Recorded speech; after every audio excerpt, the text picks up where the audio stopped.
Hi friends, എന്തുണ്ട് വിശേഷം? നമ്മളിന്ന് കാടന്തേരി റെസ്റ്റോറൻറ്റ് ഷാപ്പിൽ ഊണ് കഴിക്കാനായിട്ട് പോയി. ഇവിടെ ഫ്രൈഡേ സ്പെഷ്യലാണ് ഷാപ്പിൽ ഊണ്. ഇലയിലാണ് ഊണ് കിട്ടുന്നത്.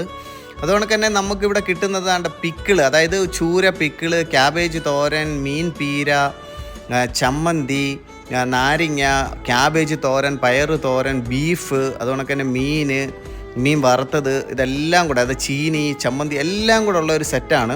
അതിലേക്ക് ഇച്ചിരി പുളിശ്ശേരിയൊക്കെ ഒഴിച്ച് നല്ല രീതിയിൽ ബീഫൊക്കെ അങ്ങോട്ട് പുരട്ടി കഴിക്കണം. സെറ്റപ്പ് സാധനമാണ്. മീനുള്ളത് ശേരിയായിരുന്നു, പിന്നെ ഷാർക്കായിരുന്നു മീൻ കറി. അതുകൊണ്ട് തന്നെ ഒരു ബീഫിൻ്റെ കഷ്ണവും പിന്നെ ഇച്ചിരി മീൻ പീരയും, അതിനുശേഷം പപ്പടവും, ചൂരയുടെ ചൂരച്ചാറിൻ്റെ ഒരു കഷ്ണവും പപ്പടവും എല്ലാം കൂടെ വെച്ചൊരു പിടുത്തം പിടിക്കണം. നല്ല അടിപൊളി സാധനമാണ്. പിന്നെ കഴിക്കാൻ പറ്റുന്നവർക്ക് പോവാം, നല്ല രീതിയിൽ കഴിക്കാം. പിന്നെ പായസമുണ്ട് നല്ലൊരു, അതായത് 2 ദിനാറാണ് ഇതിന് വില വരുന്നത്.